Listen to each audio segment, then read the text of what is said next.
I'm back in the room. I'm back in my famous 2x2, my enormous bedroom. I'm back sipping whiskey too. I'm a whiskey guy. That's what I do. I like drinking whiskey.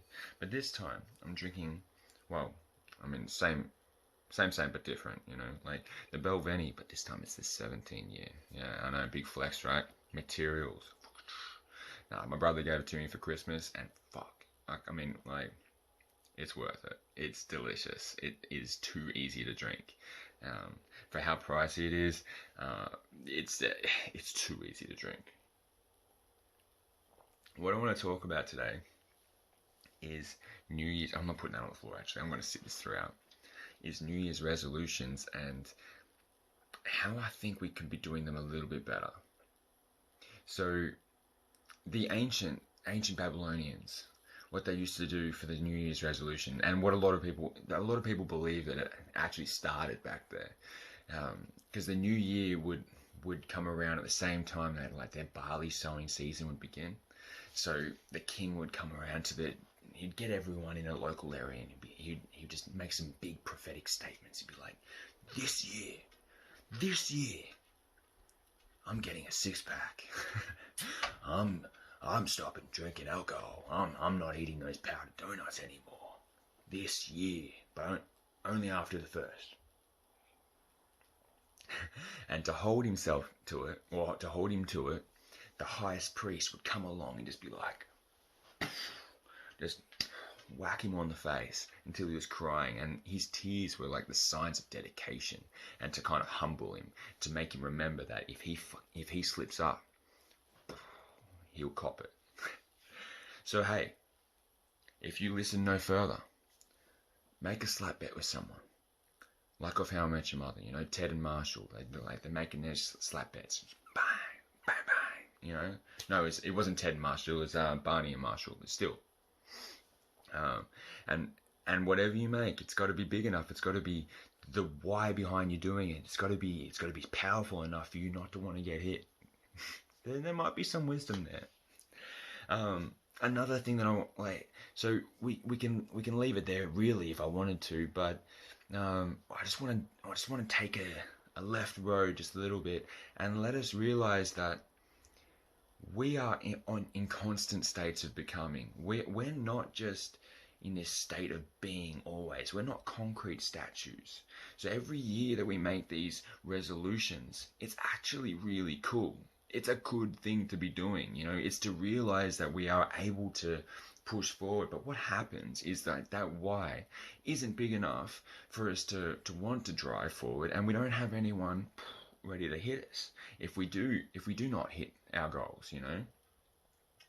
Like if, let's say for example, I wanted to get a 6-pack, middle of the summer. I know, super tough to do, but let's say for hypotheticals, the abstract world, that yep, I could get a 6-pack in 6 weeks.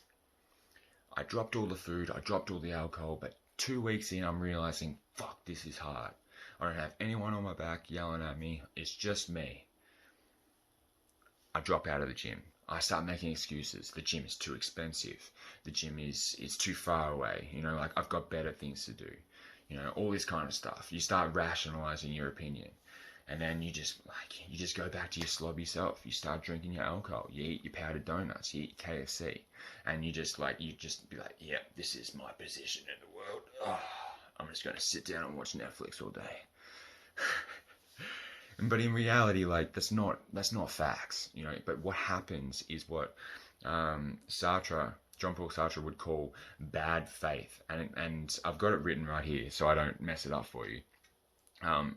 Before I actually go into that, Nietzsche is in Thus Spoke Zarathustra. He talked about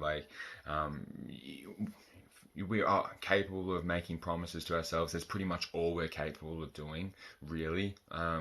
We can constantly make promises to fulfill a further person, that future Zach. But I don't know what that future Zach looks like. Like in the future, I might have a completely different look, but right now I can make a promise that I'm going to allow myself to become a future Zach, not just die in this moment.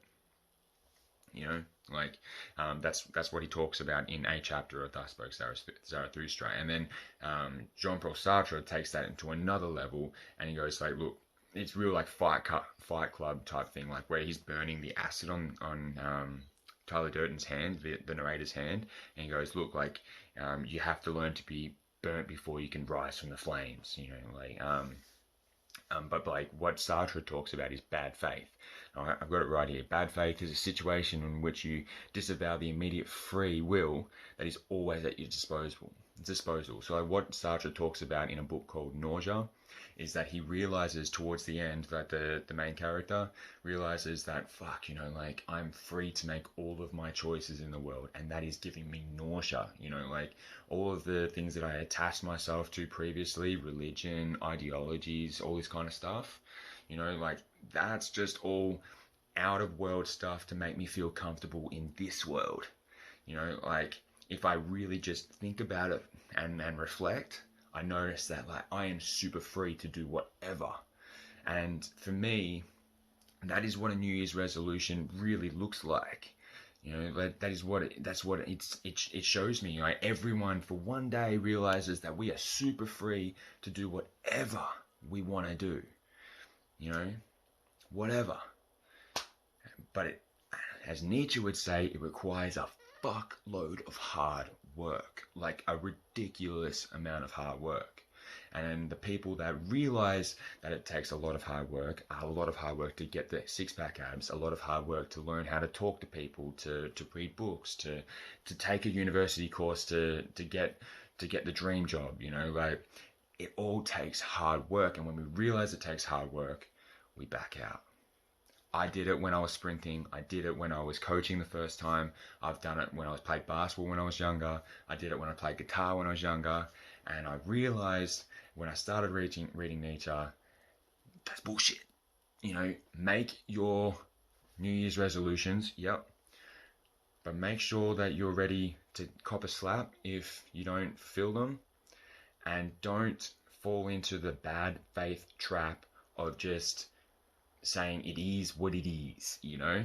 Like, it's not what it is. You make it what it is, always. Right? That's the Whiskey Thoughts.